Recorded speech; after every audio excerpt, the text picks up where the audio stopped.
$35mm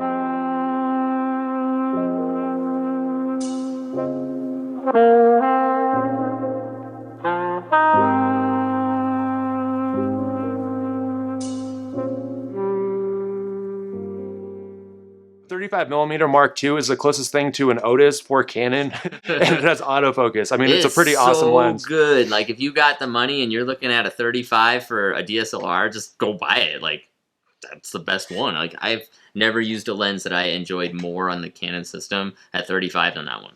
Yeah, the blue goo, whatever. Like, I know nothing about about all the technical stuff, but I just know that the technology that they put into the blue organic optic element or whatever really made a difference in the rendition of the lens, and it made it like the only lens that's comparable to Otis on the EF mount. Yeah, you could really shoot that thing wide open into like really, really bright lights, and it would. I mean, there'd be some chromatic aberration more than maybe an Otis, but it was so managed that I loved it. And yeah. I don't know exactly what it's called, but I call it blue goo too. Yeah, I'd say if you're shooting the 5 DSR, that's like the 50 megapixel camera for EF mount. It's pretty worth it to get the Mark II. But if you're shooting like the 5D4 or like a 24 megapixel camera, there's various 24 megapixel ish cameras for the EF mount. Yeah, you might not need to resolve as much, but even if you didn't need to resolve as much, there'd still be reasons to own the Mark II. Like, I just feel like the image rendering, the colors, the sharpness that you get out of it just looks newer than the 35 Mark I for sure. Yeah, it has better like chromatic aberration control and better lens flare control and stuff. So yeah, and it's got weather sealing, which is pretty helpful in this day and age, like especially if you're a pro. Does the Mark I not have weather sealing? No, I don't think it had weather sealing from what I recall.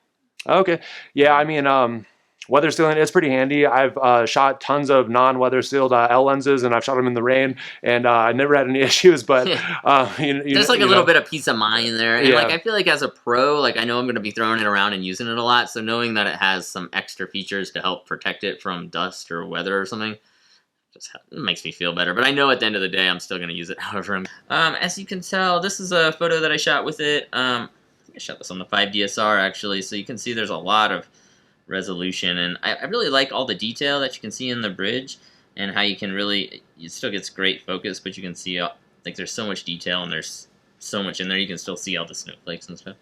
Really dig on this picture. It's one of my faves. This one here I tried to shoot as more of like a environmental portrait. This is kind of like a framing I do a lot, like with couples. I'll just try to put them front and center and just shoot it kind of wide angle to kind of, I don't know, I feel like it gives the shot some energy, and it gives you like the emotion of love and stuff. But on this picture you can still see that even though it's kind of a wide angle and that the pillars behind it aren't really falling back too much, it's still pretty well controlled. And the bokeh on it looks nice. I just love the colors and everything about this lens, really. And here's another shot that I did in real low light, actually. This was the end of the night, sparkler exit. This is pretty common in wedding photography. We do a lot of shots like this. And as you can see, like, even though I was shooting at a pretty high ISO and, was basically lit by the sparklers, this was no flash or anything. This was just us shooting it. I think we got a little bit of fill light there from the iPhone coming off that guy's phone there. But other than that, like, this was all just wide open on the 5 DSR. And yeah, the bokeh looks great. The sparkles are fantastic. I love this shot in low light. Nice. Yeah, so this lens, it really controls backlighting really well. So, they're kind of side lit over there, and the light is pretty bright, and they're really popping off, and they're still sharp. So as far as like sharpness and chromatic aberration, everything is really well controlled, and it's super sharp in this photo. So that's kind of what you get with this lens over like the Mark I, and probably the $1,000 more that you would pay for the Mark II over the Mark I. Just a little bit better rendering. And yeah, so it's a little bit bigger than the Mark I, and I just kind of have a picture here to demonstrate that. So yeah, if you buy this lens, it is a pretty hefty piece of gear, and it's going to add a little bit of weight to your setup. So if you're working a wedding, you may want to consider how much weight you're going to add over like the Mark I, or just a simpler laid out 35mm lens. Here's a photo I took in Iceland, and as you can see, like the sea here is very straight. There's not too much curvature at the edges there, and everything is sharp all the way to the side. And so, yeah, just a really simple picture, but I think it shows the filled curvature well, and how well it's controlled.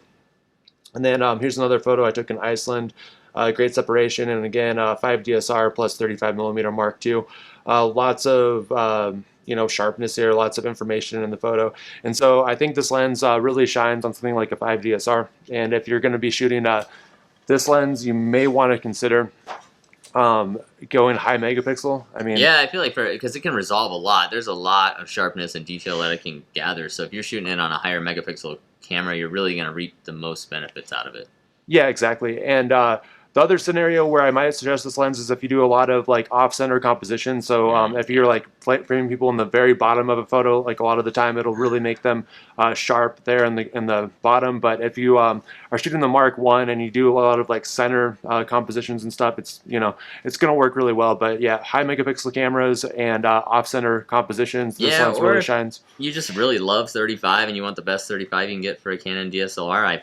This is it. This is the best one they got, in my opinion. Yeah, it's expensive, it's heavy, but it's, like you said, the best one. Yeah, it's definitely a good lens, and if you got the money, get it.